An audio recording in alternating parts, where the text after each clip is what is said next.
अस्सलाम वालेकुम जी। गमगोल प्रॉपर्टी लाया आपके लिए एक बहुत मुनासिब कीमत में मकान। ये 2.5 मरले का मकान है।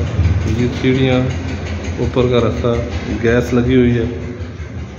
गैस, बिजली, पानी मेन रोड के बहुत नज़दीक। जो हमारे चैनल पर नए हैं वो हमारे चैनल को सब्सक्राइब कर लें ताकि हर नई आने वाली वीडियो आप तक पहुँच सके। ये हाल मेन रोड के बहुत नज़दीक, पैदल भी आएंगे तो जस्ट 2 मिनट का फासला। 2.5 मरले का मकान है, 215 वाला, खूबसूरत पेंट हुआ हुआ है।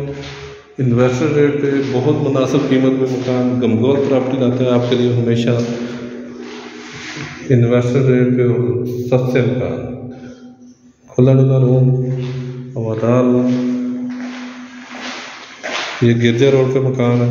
गिरजा रोड मेन स्टॉप के बहुत नज़दीक, मेन आबादी के बहुत नज़दीक, स्कूल, कॉलेज, मार्केट बिल्कुल साथ। ये दूसरा बड़ा रूम, 2 रूम खुले डुले, हॉल, बड़ा किचन, खुला डुला किचन है।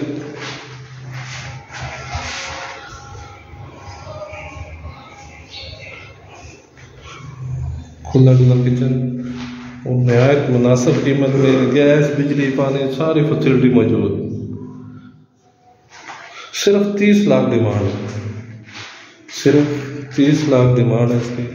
2.5 मरले का साफी मकान सिर्फ 30 लाख में, बहुत ही मुनासिब कीमत में मकान। ये मौका ज़ाया ना करें। इन्वेस्टमेंट के लिहाज से, किराएदारी के लिहाज से बहुत ज़बरदस्त ऑप्शन। मज़ीद हमारे चैनल को लाइक करें, शेयर करें, सब्सक्राइब करें ताकि हर नई आने वाली वीडियो आप तक पहुंच सके।